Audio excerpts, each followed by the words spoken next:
Yo, what is with all of y'all killing all of the women down south? Every time I watch this show, it's some woman being found in the bushes in Alabama, some chick in Mississippi in a trunk of a car. Like, what do y'all be doing to these females? Like, what's going on with y'all, man? What is it? The man leads officers down a narrow dirt trail. I went down to the left. That had been placed on top of the ground, outside of the bottom part. Once the mattress was removed, you could see remains of a human body that was covered up with some concrete. Only a desiccated foot is exposed.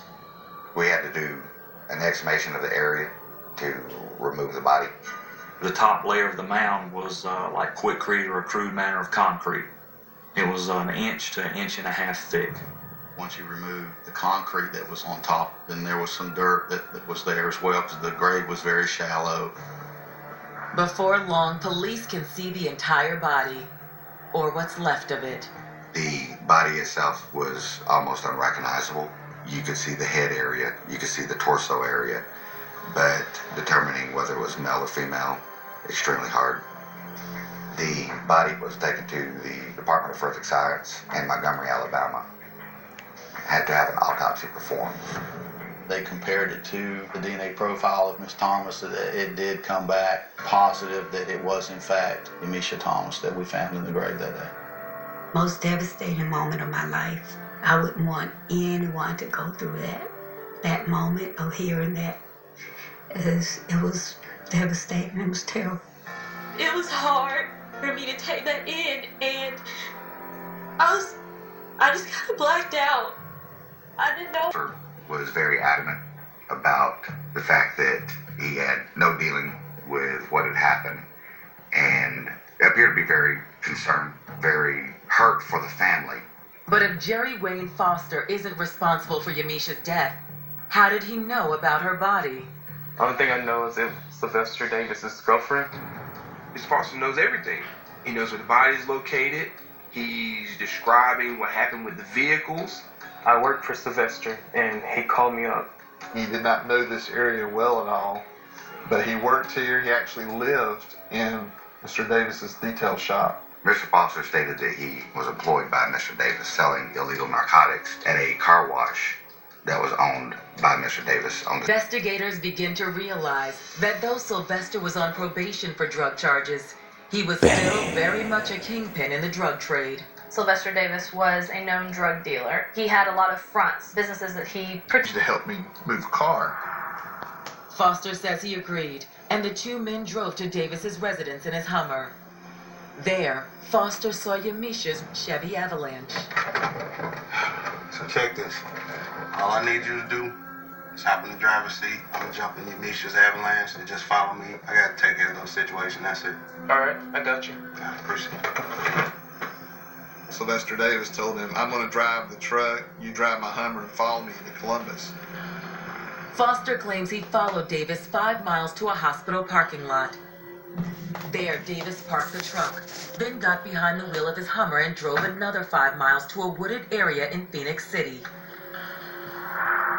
When they arrived, Foster was greeted with a shock. In the Hummer was a body wrapped in a blanket. Whoa. He said, I could tell that it was a woman's body because I could see the toenails were painted. The victim's face was covered in the blanket, but Foster says as he stared at the body, Davis made a shocking confession. He tells him, man, I messed up. I've killed my girlfriend. Boss, I just need you to help me move a body. Jerry said, I don't want to have anything to do with this, and left. No, man. Boss. And within a few weeks, he was in jail over there on some charge. It's a shocking story, but is it true? Her release from the hospital, YAMISHA filed charges against Sylvester. But no sooner were the charges filed than YAMISHA returned to him. There's the violent episode, and then there's the romance stage. They bring you flowers and roses, and you feel like things will get better until that violent episode happens again. Davis, and charge him with the murder of YAMISHA Thomas. He was indicted later that year, and we tried the case, I believe, in October of 2013. So within a couple of years, the case was brought to trial. But prosecutors know that with a case full of circumstantial evidence and a star witness who is a known criminal, a conviction is by no means a foregone conclusion. With the men that she dated, and I'm sure made some specific requests regarding Sylvester. And it can be very difficult. It is like watching somebody die slowly. It's like watching a prolonged suicide. It is like watching someone use drugs until they just, die from it. I had revengeful thoughts that went through my mind. But because I'm into God. On numerous occasions, and it even pulled a gun on her at least twice. But in their opening statement, the defense asserts the case against Sylvester is far from airtight, an assertion that's hard for prosecutors to refute. It was a completely circumstantial evidence case. The only direct evidence we had was Jerry Foster's testimony.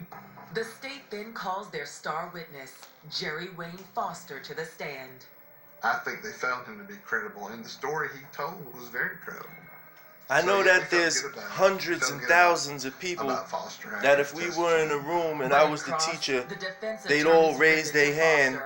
Not only painting him as a criminal and but also how in the fuck do you stay with somebody that pulls a gun on you and chokes you? The first choke should be enough. Because a person says, well, this guy told me this, doesn't necessarily make it true.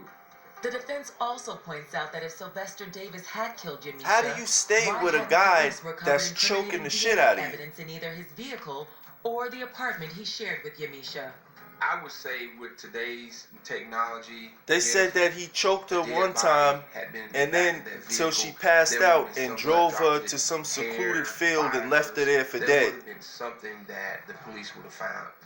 The prosecution counters with a how do you stay with somebody like that? But not YAMISHA's, Sylvester's. The cell phone records can show the exact location where they went from the booth. Panicking for him. The dramatic part of the trial was not knowing whether they were going to find him guilty or not guilty. He was convicted of the murder of YAMISHA Thomas. He looked like he was like 60 years old in that video replay. Life without parole, which under Alabama law means he will never get out of prison. Still, some wonder if even that's enough. He got a life. Loving mother, so happy. Don't worry, they got that lipstick waiting for him in there. They probably got a big ass fucking extra large bra for his ass too. Keep going back to someone who was so abusive. I didn't have a suspicion that she would hide anything from me because we had that type of relationship. What we now have with YAMISHA Thomas's story is an example for other young women to pick up on some warning signs to decide that's not going to happen to me. If a nigga chokes you, leave.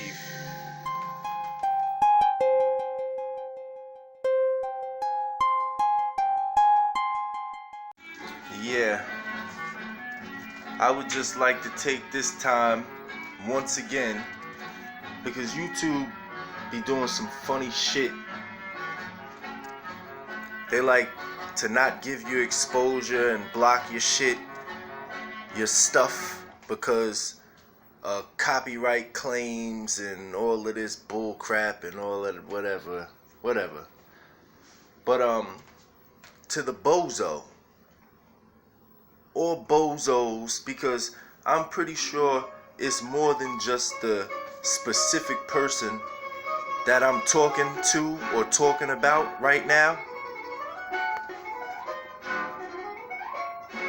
But to all you dummies that's on YouTube, you're taking people's ideas like mine, like you see something and like you have no originality, nothing genuine about you, no fucking substance to you, and you're taking people's ideas and posting them and reposting them and basically just cyberjacking people's fucking brains and skull fucking everybody over the fucking airwaves and shit. Please stop. Get a fucking life. you are nobody. Come to this with your own fucking mind, your own fucking thoughts. You people are pissing me off with your fucking renditions and exhibitions and demonstrations fucking trying to duplicate, bro. Or bitch, whatever you are, whoever you are, just stop that shit. Don't make no more posts. Don't make no more fucking sites, no blogs, no nothing. Just stop it. You fucking suck.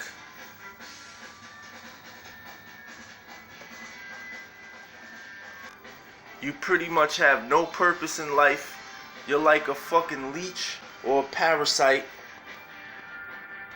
Another production of the fucking COVID-19 you are, motherfucker. It's like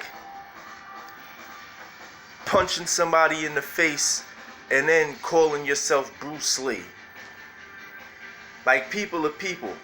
They'll find it interesting to, you know, see you punch somebody in the face, but you could never be. You're not. You're no fucking body. You're a wannabe. You're a loser. Just stop this shit. Stop making them posts. Stop blogging. You fucking loser.